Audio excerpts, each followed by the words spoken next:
Hello friends, welcome to home food recipes. આજે આપણે બનાવીશું ગરમીઓ માટે ઠંડી ઠંડી મેંગો લસ્સી।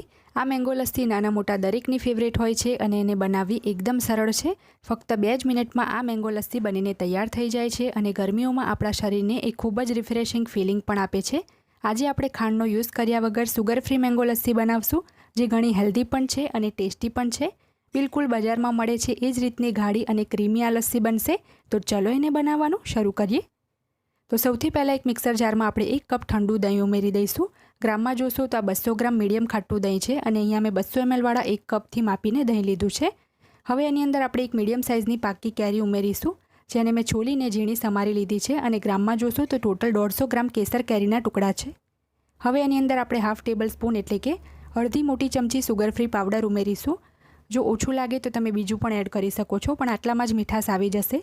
અને જો તમારે આની જગ્યાએ નોર્મલ ખાંડ લેવી હોય તો તમે 1/4 કપ ખાંડનો યુઝ કરી શકો છો।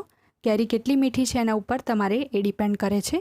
હવે આ લસ્સીમાં આપણે બજાર જેવો ટેસ્ટ લાવવા માટે એડ કરીશું 4 થી 5 ટીપા જેટલા મેંગો એસેન્સના। તો અહીંયા આપણે મેંગો રાઈપ એસેન્સ યુઝ કરવાનું છે। બજારમાં કાચી કેરીનું પણ એસેન્સ મળે છે અને પાકી કેરીનું પણ એસેન્સ મળે છે, તો આપણે અહીંયા મેંગો રાઈપ એસેન્સનો યુઝ કરવાનો છે। હવે બધું આપણે બરાબર બ્લેન્ડ કરી લઈશું। અહીંયા તમે જોઈ શકો છો કે બધી જ વસ્તુને મેં બરાબર બ્લેન્ડ કરી લીધી છે અને આની જે કન્સિસ્ટન્સી છે એ અહીંયા કંઈક વધારે પડતી જ ગાઢી છે। લસ્સી આટલી બધી પણ ગાઢી નથી હોતી। તો હવે એની અંદર આપણે 1/4 કપ ઠંડુ પાણી ઉમેરીશું।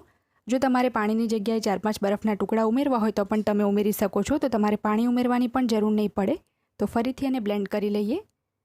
તો અહીંયા ફરીથી બધું જ મેં બ્લેન્ડ કરી લીધું છે। આ આપણી એકદમ સરસ ગાઢી અને ક્રીમી મેંગો લસ્સી બનીને તૈયાર છે। હવે આપણે એને કાચના ગ્લાસમાં સર્વ કરી લઈએ।